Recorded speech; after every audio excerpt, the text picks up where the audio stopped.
Good morning, San Diego. Welcome to another episode of Operation American Dream. Really excited to have you here. Also excited to have an amazing lineup of guests and our co-host, as always, Daniel Mansman. Daniel, good to have you here, man. How are you? We have got an all-star lineup. I mean, what a great group of guests, and you've really helped to compile this thing. It's going to be a good show. It's going to be a great show. I can't wait to get to it. So we got the situation report coming up with me. Then we're going to go to Attention on Deck with you over on that side of the studio. And then you're going to be joining me over here with more great content, the Real Estate Recon, just empowering our veterans. Our goal with every show is to educate, empower, and engage. Let's go ahead and roll the open.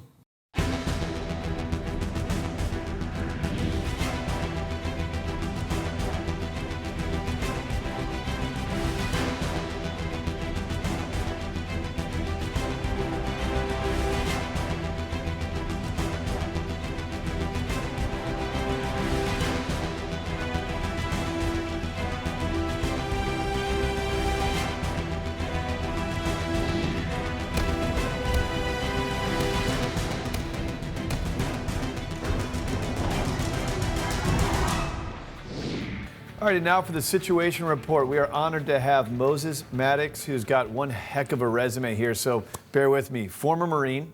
Yes. Boxer. Yes. I got to throw that in there.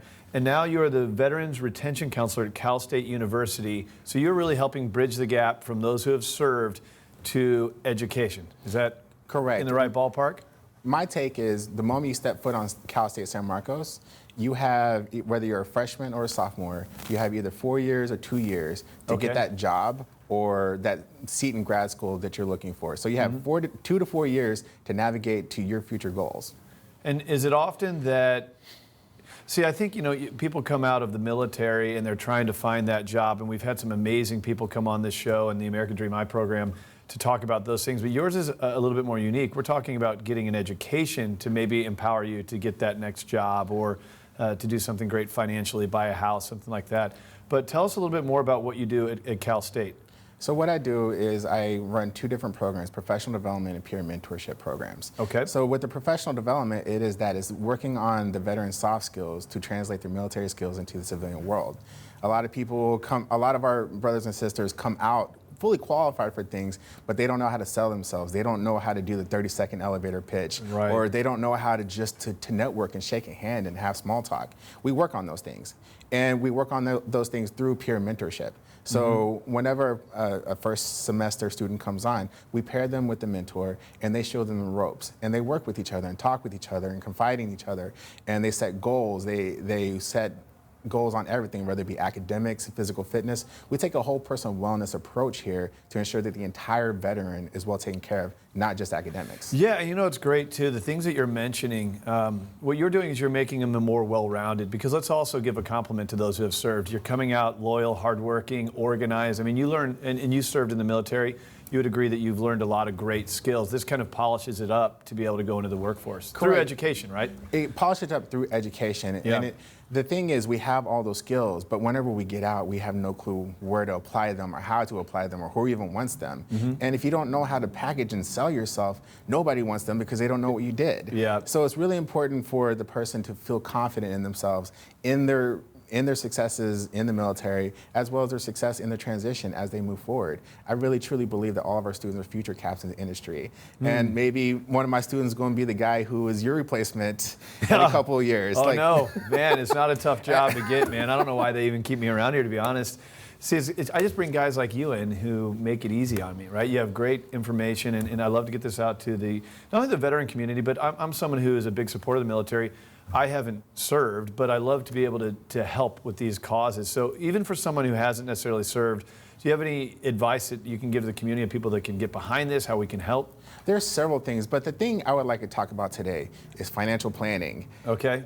With the new, we are accepting new students. I had a new student orientation today. So a bunch of brand new veterans coming in to CSUSM, ready to start the next piece of the journey. Okay. Now, one of the common elements that comes up whenever I'm talking about professional development is money.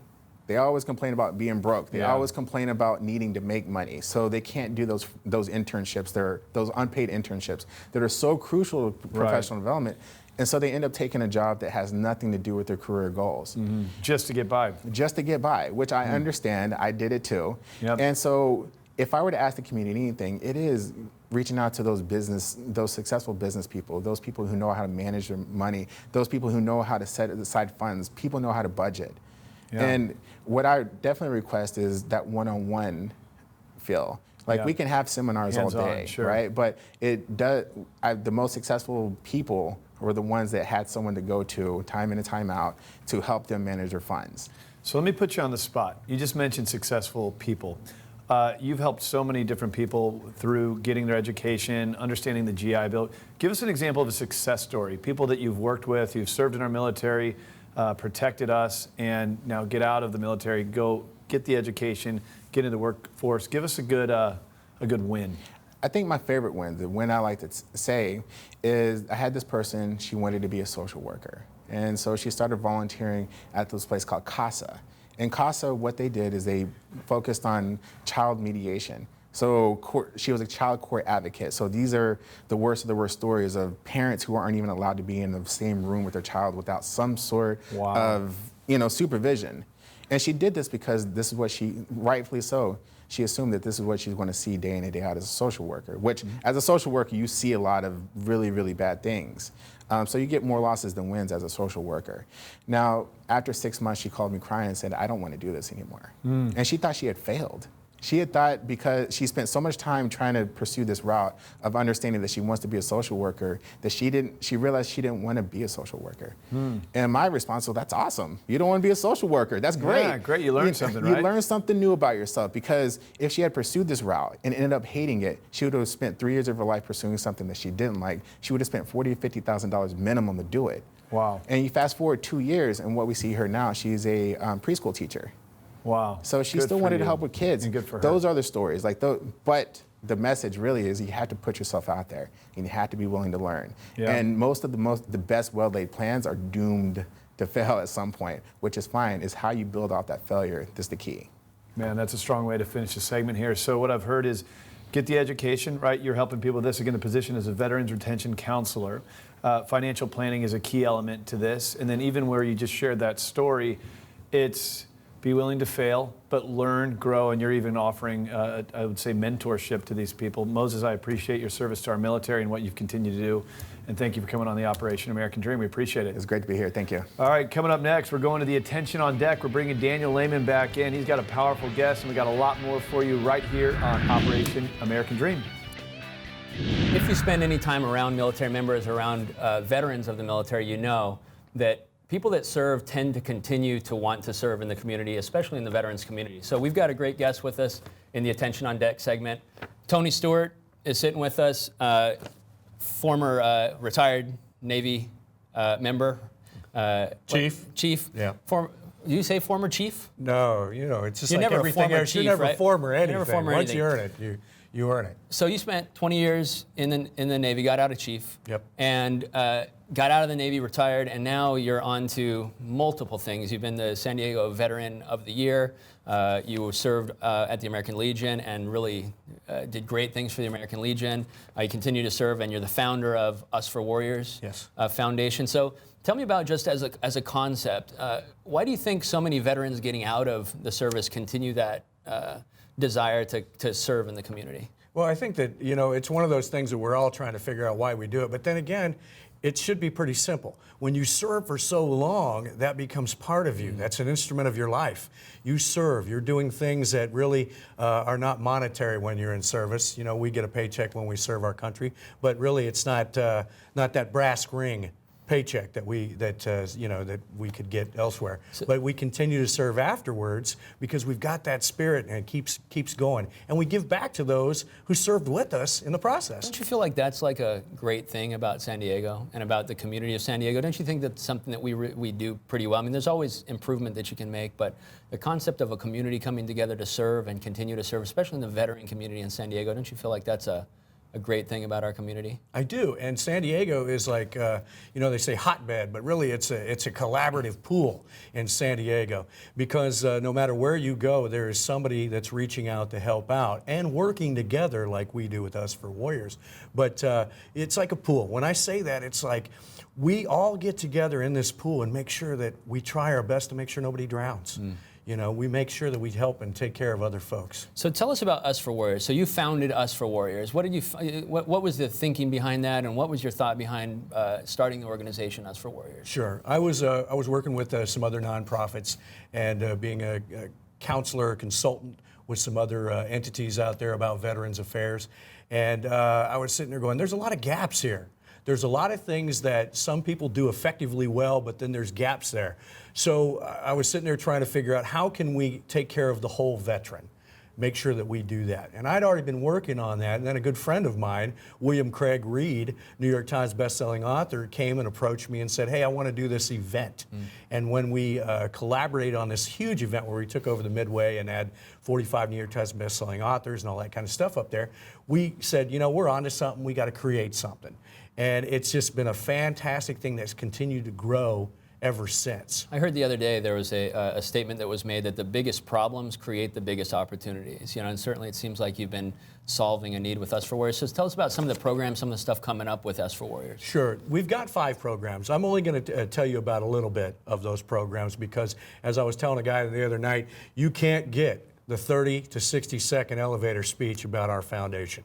We've got some passionate folks. We've got 3 San Diego County Veterans of the Year attached to our foundation, New York Times bestselling authors, a couple of them. We've got professionals from industry and business professionals, et cetera. All there came together because they want to do some fantastic stuff. It really started with the Veteran Volunteer Force. That's where it really started. So continuing that service and continuing to serve and giving a platform to continue to serve. Exactly, exactly. And in reality, it started with active duty. People were contacting me saying, "Hey, is there active duty out there that want to come together as a group and do some fantastic stuff?" And I said, yes, there is. That's part of their service now. You know, even when I was going through, and probably the same with yourself as well, we were still reaching out in the communities and doing good stuff. That was part of the teamwork aspect. I feel like the further out you get from the military, the more it draws you right back in. Yeah. You know, so given that ability to continue to serve in your community is just an amazing thing. For anybody watching, there's a means, whether you're veteran or not veteran, there's a means to help Us for Warriors and to kind of with the Battle for Warriors, right? Right. So tell us about Battle for Warriors and how that works. Right. There's many ways that folks can reach out to us on the website that I know you guys are putting down there, so everybody can go to it. And there's several different things with the Veteran Volunteer Force that they can go help us get 500 wheelchairs out, do some food drops, do a whole bunch of stuff like that. But the Battle for Warriors is something kind of fun. It's a fundraising challenge. It's a crowdfunding fundraising challenge where folks can come on board, go to our site, click the buttons, go there, set themselves up for as an individual fundraiser, we call them Battle Buddy fundraisers, or a team, which could be another nonprofit, American Legion Post, Fleet Reserve Branch, whatever the case may be. If a person's an individual, they can actually earn, if they raise the most, a trip to the Bahamas. That's pretty big, a trip to the Bahamas. If they are a team, and they earn the top level, they can get a trip for 8. So a corporation can get involved, yes. a group, a team. And a trip for 8, they get 5 choices of where they want to go in the country or in the on the globe where they want to go. And they can take and they can use it. How they fill the seats is up to them. So they can take those spots and they can say, all right, fine. These 2 spots for this month incentive for something at my company. These 2 spots incentive for somebody this month at my company, et cetera, et cetera. Or they can raise money for another cause with those same gifts. So if anybody wants to get involved with the Us for Warriors Foundation or get involved with the Battle for Warriors, we'll show the URL. It's usforwarriors.org. Is that right? The number 4. Us, number 4, Warriors. We'll run it on the bottom of the screen. We will be right back. We're going to have Juan Hidalgo come in with us. He's running for the 51st District, and we're going to talk to him up at the news desk. Stick around. All right, welcome back to the show. Joining me on the panel now, we got Daniel Mansman. Thanks for coming over here now. And we have, the first time we've had you on the show, either this or American Dream. This is the first time we've seen you on here. We have Juan Hidalgo who's running for the 51st District of Congress, also having served in the military. Thank you for your service. Thank you. And you were in the Marine Corps. That's right. All right. 31 years in the Marine Corps. 31 years. That's a long time in the Marine Corps.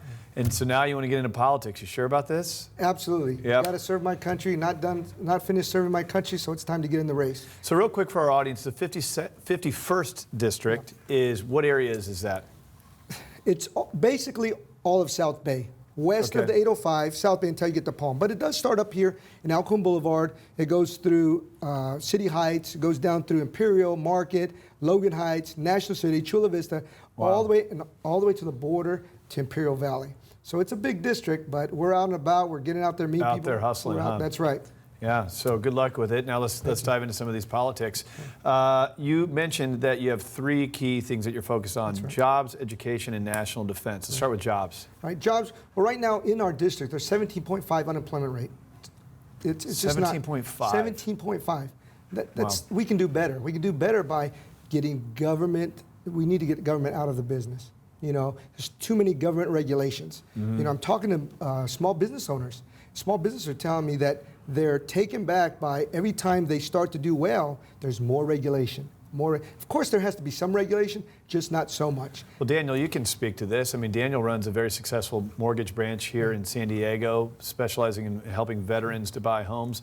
I mean, you see all the stuff in your business, right? The financial industry, RESPA, TRID, Dodd-Frank. I mean, It's difficult because while I'm really sensitive to the fact that things are difficult, right, it's also difficult as an employer to employ anybody in certain circumstances when expenses are high, and so there's a reality on both sides of the fence. well, what I think it really does, look, on our shows I position as a consumer advocate, so I'm looking out for the consumer.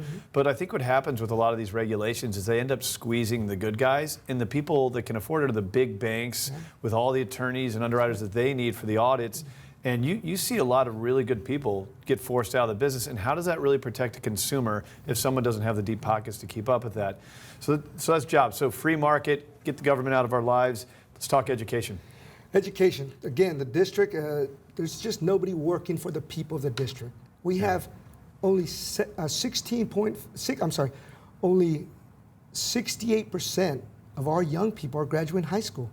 Only 13% get a college education. Wow. You know, why? Now, out of this district Out of the specifically? 51st Congressional District. Well, Wow. we can do better. How can we do better? We can do things like make it competitive, a voucher system. That's one way.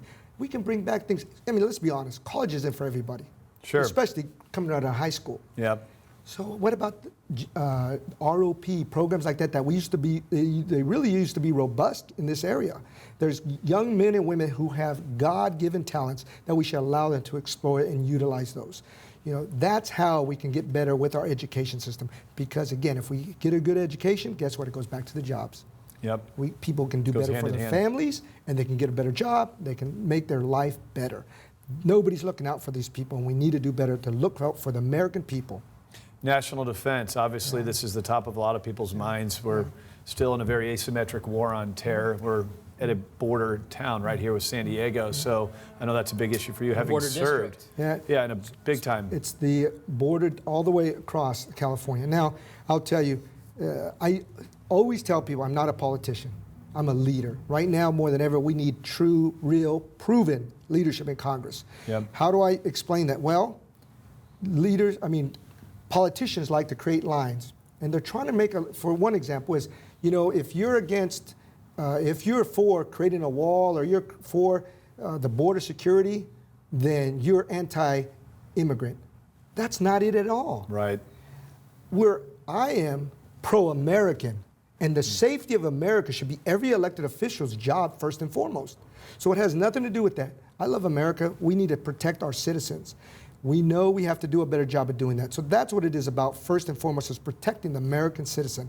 So what we do is we need to stop creating these divisions, you know, Right. whatever they are, poor this or poor that. It's all about America. And Yeah. when we get people thinking about that again, we'll get it straight again, because I love this country. And like a lot of our veterans do, we love this country, and we need to do a better job taking care of our veterans. So if you were to win this, right, you're fighting for the 51st Win. district. When you win this, When I right? win this. Sorry, I'm talking to Marine here. When you win this thing, you know, it's one thing to be doing all of this on a local level, right? So in the areas we described earlier, the 51st district.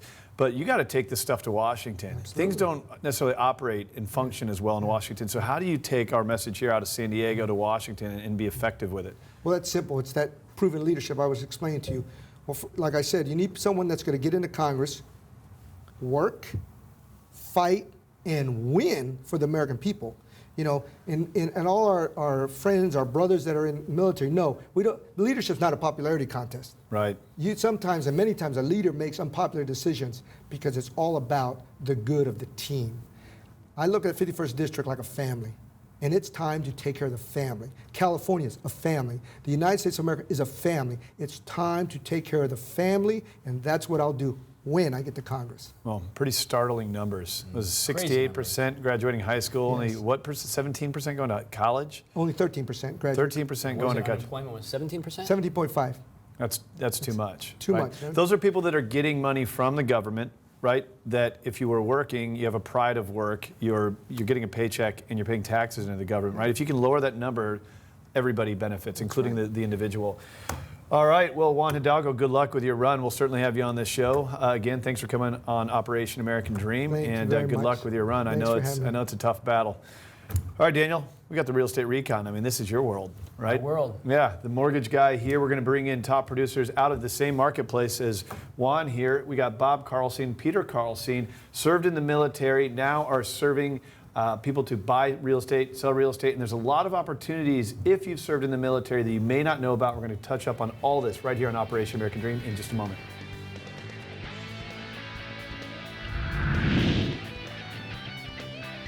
All right, welcome back to Operation American Dream. Layman, military. There's a lot of opportunities if you've served to buy a home. You're an example of that. A big point in the military life is financial, right? And the crowning jewel is home ownership. Once you've got all your finance and your budget and everything taken care of, you kind of go for the home ownership as a crown jewel of the financial picture. Yep, and you help a lot of people with this, and so does the panel here. We got Peter and Bob Carlseen with RE/MAX. Now, you guys have been on our radio shows before. We appreciate you coming here onto Operation American Dream. Talk a little bit about real estate opportunities. Thanks for coming on, guys. Thank you. Now, Bob, let's start with this. You served in the military, served a tour in Vietnam, so Yes. thank you for your service. My pleasure. Share with us your service and now getting into real estate. Well, I left the military in the late 60s, and then after graduating from college, bought my first house. And my first real estate agent didn't think I was capable of doing that, so I had to go knock doors to buy my first house. No kidding. I did, and that's Wow. how I did it. They told me it couldn't be done, and we did it. So a part of our motto is to be able to solve problems for people. There's ways to get things done. Sometimes we have to go out and about or out and around the normal channels to get what they need. What year was that you bought your first house? 1973. You see how it just went right over it. So, I want to back up for a second because we were talking about this in the green room. And, Okay. And the Iraq and Afghanistan veterans these days have so much to thank the Vietnam veterans of those days because they got treated in a lot of cases very badly. Yeah. And they're the ones that went to Congress. They're the ones that went and stood up and said that's never going to happen again. So a lot of us out there and a lot of the viewers have a lot to thank you guys for. So thank you. Amen. Thank Couldn't have everybody. said it better from one Marine to another. So back onto the real estate Yeah, thing. So sorry. you bought it. No, hey, look, that's what this show is all about. We don't even have to talk about real estate as far as I'm concerned, but there are opportunities if you served, and it's one of the things our government gets right. But I do want to ask you again, in 1973, you bought a house. Do you remember the interest rate you got?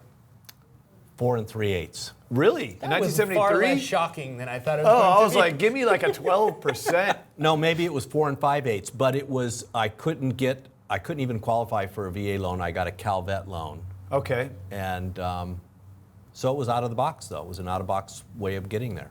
Well, Daniel specifically helps people who've served in the military. Your niche to help those who've served buy a house, 100% financing. Where are we looking at today with rates and opportunities on that front? Low to mid threes VA, no mortgage insurance. Big thing for VA is no mortgage insurance, no down payment needed because the government kind of covers the bank's risk there, and you can buy great properties, especially in places like South Bay. We've got such a massive naval presence for the military living down there, and again, just the importance of home ownership as a foundation of financial well-being. Yeah, you need food, you need water, and you need shelter, right? And this is one of the things I think we really do well as a country is that we give you the opportunity. Even if you have a little bit lower credit, we can get you into the home. And something I've learned through you is VA loans, even though they're technically you would call them riskier, not money down, lower credit scores, they're like the least defaulted on Yeah, loans they that perform. exist. Yeah, Imagine they that, perform right? better than anything else. Yep.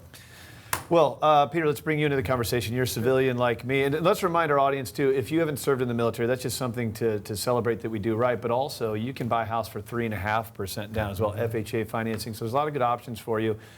You guys are actually helping a lot of people with property management as well. Speak to that space. So one of the solutions that we offer is, a lot of people are not sure what they're going to do when they get here, but also when they leave. Right. Does it make sense to hold on to the property? Does it make sense to sell it?